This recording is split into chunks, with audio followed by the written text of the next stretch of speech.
میرے والد صاحب کو اللہ پاک کو گھر کی رحمت فرمائے، میں نام نہیں لوں گا، ناشتے میں ایک چیز بڑی پسند تھی۔ میں کیا کرتا تھا، وہ چیز ناشتے کی بازار سے خرید کر صبح 9 بجے میں کبھی پہنچ جاؤں نا، پھر بیٹھ کر میں ساتھ کھاتا تھا۔ آپ کو یقین مانے نہ مانے، وہ دن میرا بھی خوبصورت ترین دن اور میرے والد صاحب بھی خوبصورت ترین، مزہ آ جاتا والد صاحب وہ بتاتے تھے عمران عمران آؤ نہیں آؤ ایسا۔ پھر ایک دن ایسا ہوا تھا کہ یہ میرے والد صاحب کے دنیا سے جانے سے پہلے کی بات ہے، میں والد صاحب کو کچھ سامان دلانے لے گیا، کپڑے جوتے وغیرہ، میں کہا آپ پسند کرو جو چاہیے۔ تو والد صاحب نے اپنی پسند سے یہ لیا یہ لیا، یعنی کہہ سکتے میرے والد صاحب جب تک زندہ رہے نا میرے کو عمران لے گیا تھا یہ دلایا یہ دلایا یہ دلایا، حالانکہ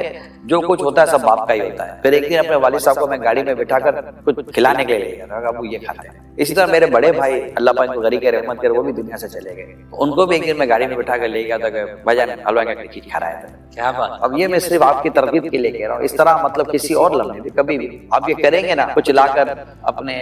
امی کے آگے اپنے گھر والوں کے آگے یہ رکھ دیں۔ اور ماں باپ کو ضرورت نہیں ہے، ماں باپ آپ سے زیادہ ساؤنڈ ہے ماشاءاللہ، لیکن یقین مانیں ماں باپ کے پاس سونے کا ڈھیر ہو نا، آپ کا ایک کیلا ان کو جو خوش کرے گا نا وہ سونے کا ڈھیر خوش نہیں کر رہا، کیونکہ وہ آپ لائیں۔ اس میں جتنا سکون آپ کو مل رہا ہوگا نا، آپ اس کو کسی بھی قیمت پہ خرید نہیں سکتے۔ میں آپ کو صحیح بتا رہا ہوں، آپ کبھی کر کے دیکھیں، آپ کو اس وقت رونا آئے گا یار میں مطلب میرا سکون میرا قرار میرا چین میرے گھر کے اندر ہے، میں دوستوں پر پیسے اڑا رہا ہوں، آپ کبھی گھر والوں پر خرچ کر کے دیکھیں۔ یعنی گھر والے ترستے ہیں، کہتے ہیں نا کہ گھر میں ڈانٹتا ہے باہر بانٹتا ہے، یہ کوئی طریقہ ہے؟ گھر والوں خرچ کرنا افضل صدقہ ہے۔ اسی طرح صلہ رحمی کے طور پر آپ جو آپ کے قریب کے رشتہ دار ہیں ان کے ساتھ آپ جا کر بیٹھتے ہیں، ان کے دوست سے سلوک کرتے ہیں، یہ سکون آپ کی سراؤنڈنگ کے اندر ہے، آپ کے پڑوس میں سکون موجود ہے، آپ پڑوسی کے ساتھ اس سے سلوک کرتے ہیں، آپ کو سکون اللہ تعالیٰ کی بارگاہ سے ملتا ہے یہ سکون۔ آپ کچھ چیزیں بناتے ہیں افطاری لوگ دے رہے ہوتے، کتنا مزہ آتا ہے یار کہ آج ہم نے افطاری ہمارے پڑوس میں دی، اور اس میں بھی اگر سید سادات کا گھر ہو اس کو جا کر آپ نے نظر کی تو یار کمال کی بات ہے، وہاں سے کبھی ادھر سے آ رہا ہوتا ہے ادھر سے آ رہا ہوتا ہے،